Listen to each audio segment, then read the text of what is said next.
In three. All right. Hello, everyone. My name is Sreen Dagbadi, the host of the NeuroGuidance Podcast. And today we are talking to the founder of Top College Consulting, Mr. Endlich. Is that correct how I'm saying it? It's Dr. Eric Endlich, founder of Top College Consultants. Yep. And so what Dr. Eric over here does is he does a lot of work with helping neurodivergent students get to that next level of education. So before I get to any of my questions, do you mind like introducing like yourself? What do you do? What's your background with how you founded your company? Absolutely. I'm a clinical psychologist by profession and worked for many years in mental health. Also a parent of neurodivergent kids and neurodivergent myself. So I was very involved in the neurodiversity affirming space.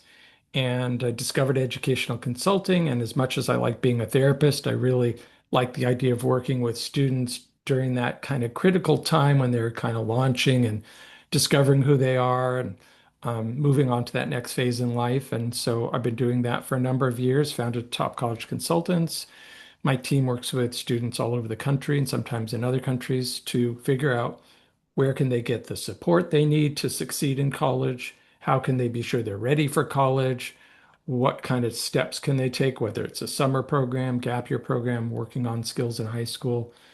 Get the applications done, get the essays done, all that good stuff. Okay. And then so yeah, seeing that you were a clinical psychiatrist before, correct? Psychologist, yeah. hmm Psychologist, yeah. So like where did you make that jump to like say I want to make my impact in college consulting specifically? Well, it's when I was working with a lot of teens already in my practice, and I saw some of them who went off to college and didn't stay.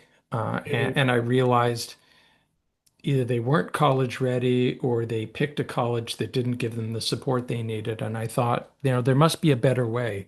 If it's kind of like in carpentry, they say measure twice, cut once. If we figure it out right up at front, do you have the skills to succeed in college? Do you pick a college that's going to give you the support you need? Then you should be able to stay there and graduate. mm. And it's just such a fulfilling thing to do to work with students and see the excitement of find discovering colleges, discovering majors and areas of study that they're passionate about, to go off to summer programs, to go off to college and really thrive. It's just so fulfilling. Yeah, and then so I've heard of these like college consulting programs and companies before, and my question is like, how does your program like specifically tailor it for neurodivergent students? Like you were talking about assessing whether they're even ready or not. How does that actually work? Yeah, well, there's a few pieces that are different, and all the folks on my team are really dedicated to helping students with learning differences. We do have some neurotypical students too, but we really like helping students who might otherwise struggle, students who maybe have been falling through the cracks or are at risk of falling through the cracks. So you were asking what's different about it versus working with a neurotypical Exactly. student, which, I occasionally do too. Um, Number one, it's really the focusing on the college readiness because a lot of these students struggle with, say, executive functioning, like time management, or they struggle with making friends or self-care, like remembering to, shower or what have you. So really kind of making sure that those skills are in place or they're working towards putting those skills in place because it's so easy to focus on, can I get into college? Is my GPA high enough to get into this college, that it's important to focus on once you get there, are you going to thrive, not just whether you can get in. So there's the college readiness piece. Secondly, is the support piece. There are colleges with specific dedicated autism support programs or learning support programs for students with other diagnoses, ADHD, learning disabilities, et cetera, and helping families kind of find those colleges that are really a good fit for the students' needs. And then there's the working on the application itself, because a lot of our students, again, struggle with time management or just struggle with unstructured questions. You're probably I don't know if you're going through the application process now, Yeah. but those essays are really tricky because they're different from the kinds of essays you write in school that are very structured and straightforward. These are more reflective and less structured. So we kind of spend a lot of time helping students think through what they want to share and how they can break that down and communicate it. And then a lot of our students are taking gap years, so we may help them figure out what to do during that gap year. So there's a few pieces of it. Plus, just working with this population, we're really comfortable with it. I find a lot of colleagues, other consultants who don't specialize, will send us their students because they're like, I'm not really sure how to work with these students. I don't feel totally comfortable with it. Yeah, so that's great. With like preparing them for college and things like that. But what would you say is when you're talking about finding the correct school for them? Because from what I've seen in research, something I want to be involved in undergrad is obviously be involved in these programs that help these neurotypical students. But what specific programs or what specific aspects of a school are you looking at for any any of the kids you're working with? Like what actually makes a college like the right fit for them? Well, first there's the usual suspects, so to speak. The same things that neurodivergent students have the same concerns that neurotypical students do. How far from home is it? How big is it? Does it have the major I want? Does it have clubs that I might want to join? If I tour the campus, do I feel like I could make friends here? Do I feel comfortable? Does it feel like it clicks for me? So all the usual stuff, urban, suburban, public, private. Plus, again, that support piece. So, for example, if a student struggles, if a student is autistic and they struggle with making friends, there might be an autism support program that has a social events and a social piece that could give them some support. Or there might be academic coaching to help students plan their time, make deadlines and so on. So it depends on what the specific needs of the students are. But so all colleges, have students with disabilities, of course.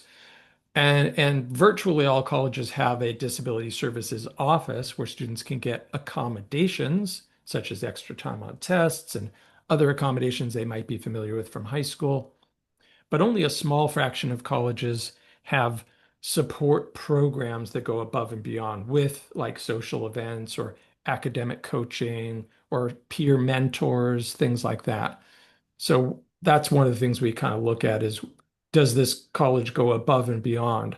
Another thing to look at is, do they have any clubs that you'd want to join? It might be a neurodiversity club, a mental health club, or it might be something completely different.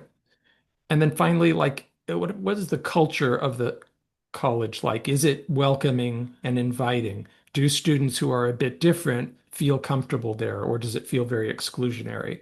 Because sometimes families will say, well, this college doesn't have a special program, but my kid went there and they felt really included and welcome despite being a little quirky.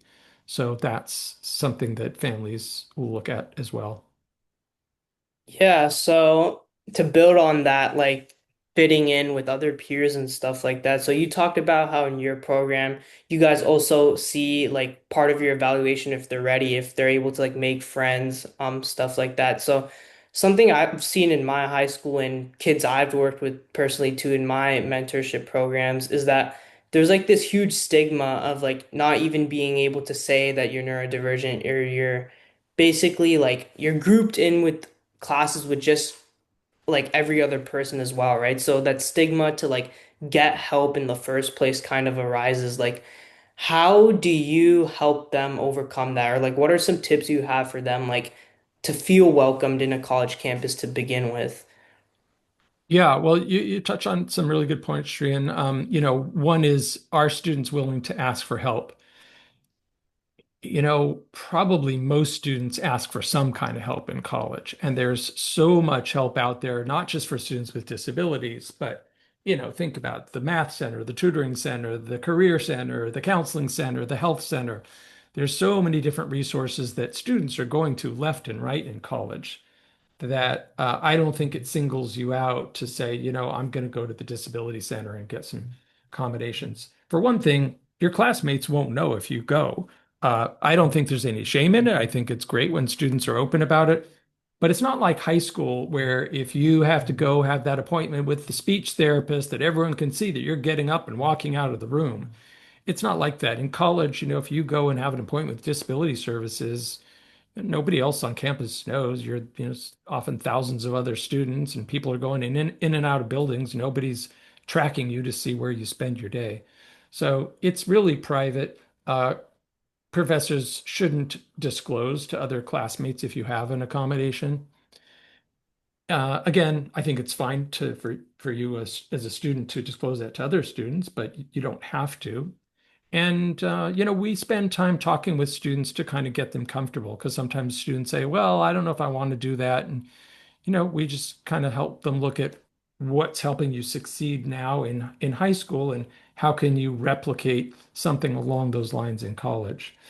You mentioned, making friends. I mean, that's a good thing to ask about when you're on a tour, because tours are typically led by other students. How did you make friends here? What are some common ways that other students make friends? If you have specific interests, whether it's, a sport or playing chess or playing video games, there may be a club at college that you can join around that shared interest. And that's a great way to make friends. You don't have to be looking for specifically a neurodiversity club.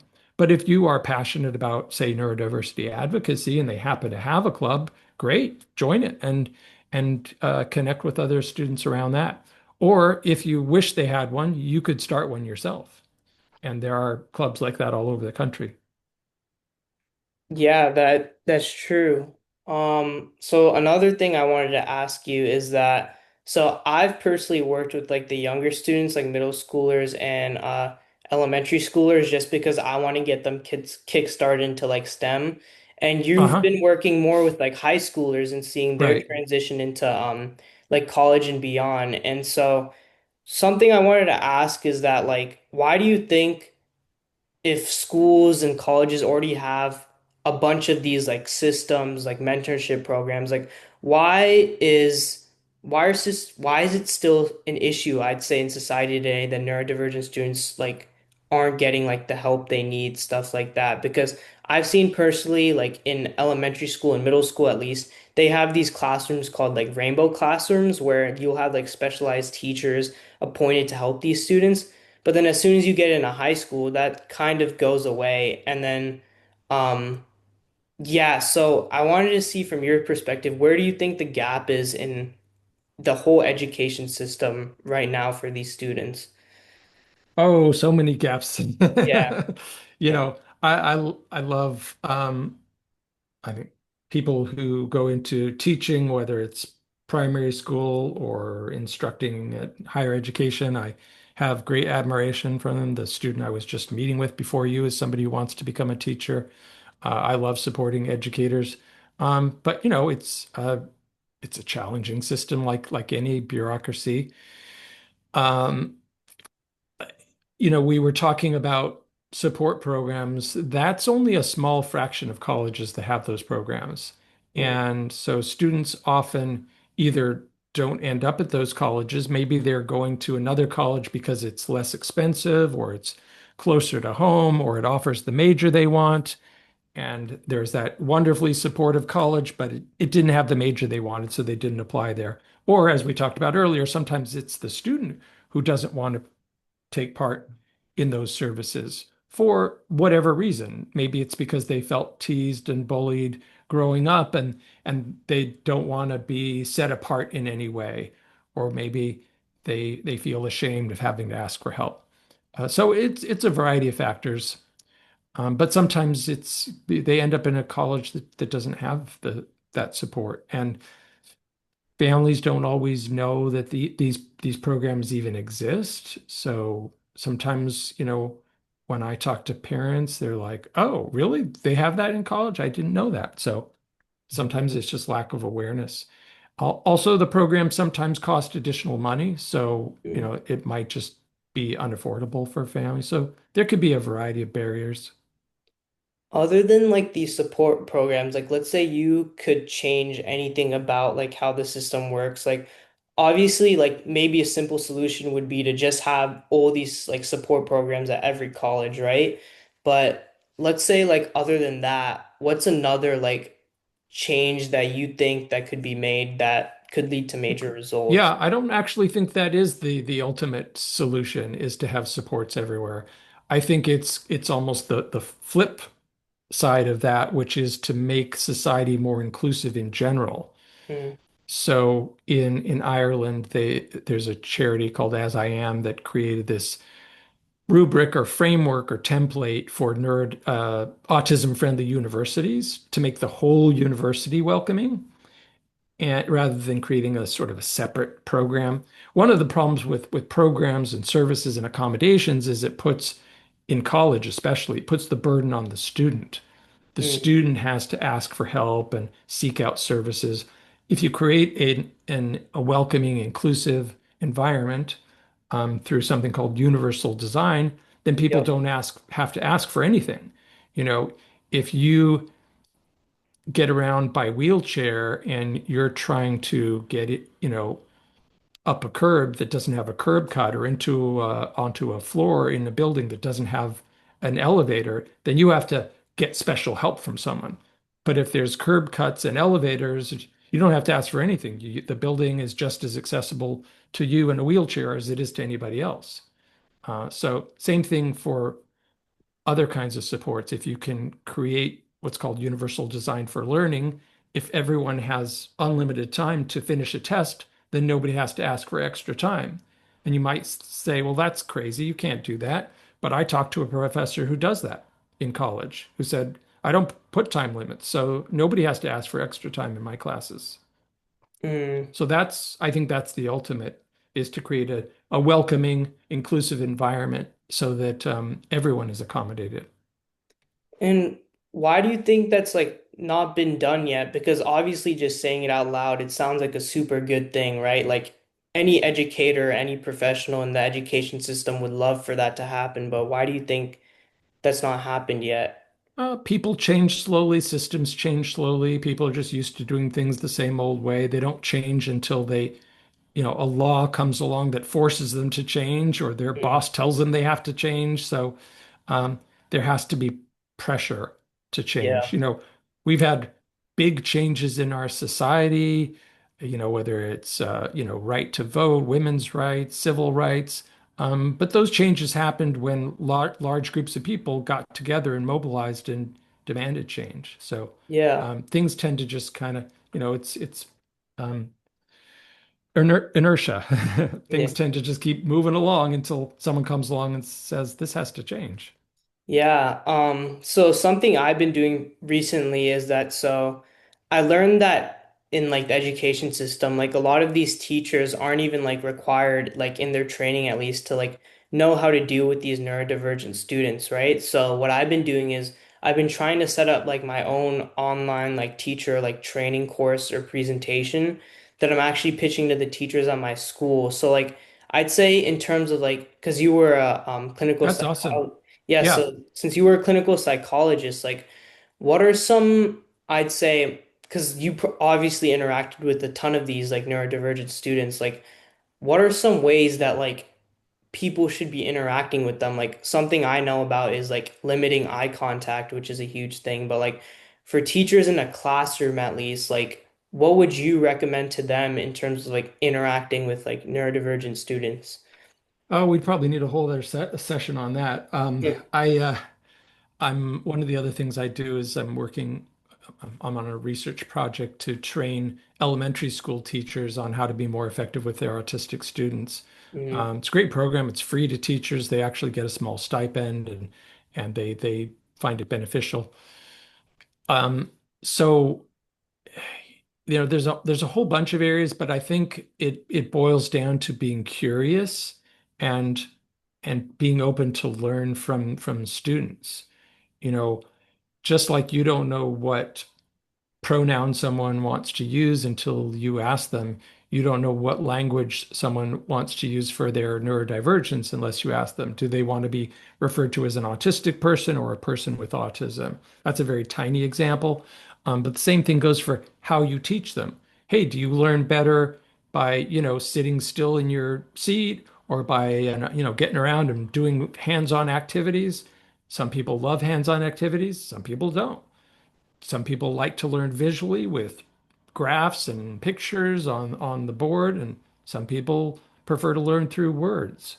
So you got to learn those differences with your students and figure out how can you be as accessible as possible to the majority of them. Now it's tricky when you're teaching a whole class and you've got a bunch of people who learn differently, but if you have, your words and you have pictures and you have different and hands-on activities, you've got multiple ways that students can access the curriculum, then you've become as accessible as possible rather than just standing up there lecturing and, expecting every student to access the information the same way. Yeah, I could see how that would totally work in like elementary school, especially when you're always doing something like hands-on activities. But something that just got me thinking about that was like, what would you say in like these advanced AP classes in high school, right? Where it's like ma like majority lecture based and like the teachers are honestly just trying to get through the content, not necessarily Yeah. like get through like making sure each um student understands it. So do you think like neurodivergent students need like separate like classes, especially in high school? Because I know that's not a thing at my high school right now. Or like, how could like a teacher like use those things you were just talking about in like an AP class? Yeah, that's a great question. I haven't thought about that before, but the AP curriculum is pretty standardized. You've got to learn the same material because you're going to take the same standardized test at the end of the year. So teacher can't really sort of go off the reservation and say, "Oh, forget that. We're going to do this activity today for fun instead." Whereas you could do that in a more in a a regular history or English or art or music class. You just be like, let's do something different today. You've got to stick to that curriculum to prepare students for the test. Now you could ask, should we be doing that at all in the first place? That being said, maybe those students who struggle in those courses can either decide not to take them because it's not required to take AP courses, but many of my students do. Or maybe you supplement it. Maybe, if you don't find the teacher very compelling or you don't find them very easy to understand, maybe you're doing an AP study guide or a study group on your own outside of class. So maybe it doesn't all happen in the classroom. I want to say one other thing too, when you were asking about being accessible, we're talking about, K through 12 mostly here. It's good for people to remember that when it comes to higher education, college and university, professors did not learn how to teach for the most part. The teachers who teach you in K through 12, they got training in how to be a teacher. The professors in college did not, for the most part. They got a Ph.D. in math, so now they're a math professor, but nobody taught them how to be a math professor. And the university is often mostly focused on getting them to do research and write grants, and teaching is just this side thing that they do. So all bets are off when it comes to teaching beyond K through 12. Yeah, that is true. Um, I mean, like, lastly, I'd see we're like coming to wrap this up. Like, if you were to like tell like anyone in the audience who may be neurodivergent themselves, like, what tips would you give them? Because like, especially after you just see an acceptance letter, you think it's all over, right? That you're in and everything's gonna be good. But like, once you get to college, like, what advice do you have for any neurodivergent student trying to overcome any challenges they may face? Yeah, well, I literally wrote a blog post called "Getting into College is the Easy Part." There's so much focus in our culture, especially in certain communities and certain families, on, getting into a good college and what do you need to do to get into college. And of course, we're helping students with their applications, so we're talking about that all the time as well. But it's important to think beyond that. And so that comes back to, if you've identified certain skills, I'm not that great at self-advocacy.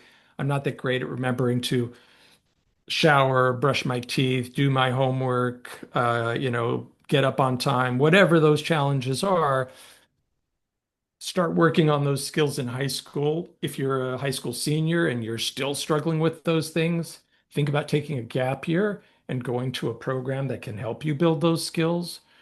or go to a college where you can get support for those skills.